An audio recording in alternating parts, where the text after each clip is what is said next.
नमस्कार दोस्तों, इस वीडियो में हम अध्ययन करने वाले हैं लेटर टू एडिटर के बारे में। और यदि आपको लेटर टू एडिटर लिखना बहुत ही मुश्किल लगता है और यदि आपको लेटर टू एडिटर नहीं लिखना आता है तो इस वीडियो को आप पूरा देखिए और यकीन मानिए इस वीडियो को देखने के बाद आप जो है वो लेटर टू एडिटर लिखना जो है वो बिल्कुल एकदम आसानी से सीख जाएंगे। इसके अंदर कुछ भी नहीं है, आपको 4-5 लाइनें जो है वो याद करनी है और यदि वो लाइनें आप याद कर लोगे तो आपके एग्ज़ाम में कोई नहीं रोक सकता, पूरे में से पूरे नंबर आपको मिलने वाले हैं। इससे आपकी मेहनत भी बचेगी और टाइम भी बचेगा। तो हम एक प्रश्न के माध्यम से समझते हैं कि किस प्रकार से हमारा प्रश्न आता है और कैसे आपको उत्तर लिखना है। जैसे सबसे पहले इसमें एक प्रश्न दे रखा है, यू आर मोहित, कि तुम मोहित हो, write a letter to editor of newspaper. अब इसमें एडिटर ऑफ न्यूज़पेपर जो है वो लिखा हुआ है, जिसका मतलब आपको न्यूज़पेपर का जो एडिटर होता है उसको एक पत्र लिखना है। लेकिन इसमें किस न्यूज़पेपर के एडिटर को लिखना है ये इसमें नहीं बता रखा है, तो इसमें नाम आप अपनी इच्छा से लिख सकते हैं।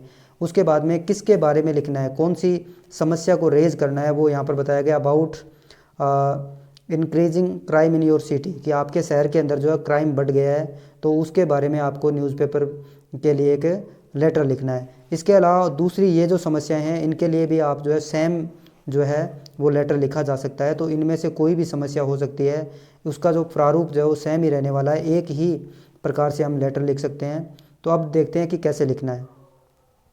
तो सबसे इसमें ज़्यादा बताने की आपको आवश्यकता नहीं है कि सबसे पहले आपको अपना एड्रेस लिखना है। यदि एड्रेस प्रश्न में दे रखा है तो ठीक है, नहीं तो आप ऐसे लिख सकते हैं, एग्ज़ाम हॉल, जो भी आपकी जगह है वहाँ का नाम लिख सकते हैं। फिर एक लाइन छोड़नी है, फिर आपको इस प्रकार से डेट लिखनी है। उसके बाद में आपको जो है वो एडिटर लिखना है। और एडिटर जैसे इसमें कोई भी पत्र पत्रिका का नाम नहीं दे रखा था, तो जैसे मैंने यहाँ पे राजस्थान पत्रिका लिख दिया है, आप भी उसमें नाम दे रखा हो तो उसका नाम लिखना है, नहीं तो आप अपने हिसाब से किसी भी एक समाचार पत्र का नाम यहाँ पर लिख सकते हैं। और उसके बाद में आपको सर लिखना है। उसके बाद में सब्जेक्ट, जैसे इसके अंदर हम बात कर रहे हैं about increasing crime in city, की शहर के अंदर बढ़ते अपराध जो है उसके बारे में आप शिकायत कर रहे हैं, तो ये लाइनें हो गई। उसके बाद में आपको क्या करना है, यहाँ पर ये जो 3-4 लाइनें हैं ये आपको याद करनी है।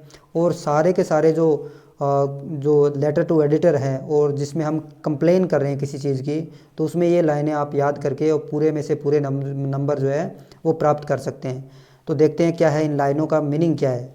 Through the column of your esteemed newspaper I would like to draw the attention of concern authority towards the. इसमें यह लिखा हुआ है कि आपका जो सम्मानित समाचार पत्र जो है उसके माध्यम से हम जो कंसर्न अथॉरिटी है, यानी इस चीज़ के लिए जो जिम्मेदार अधिकारी जो है उन तक उनका ध्यान आकर्षण जो है वो आपके समाचार पत्र के माध्यम से करना चाहते हैं। किसके बारे में, टुवार्ड्स यानी की तरफ, किस तरफ करना चाहते हैं। जैसे कि इस पर्सन के अंदर हमारा जो टॉपिक है वो है about increasing crime in city, कि शहर के अंदर जो है वो क्राइम बढ़ रहे हैं।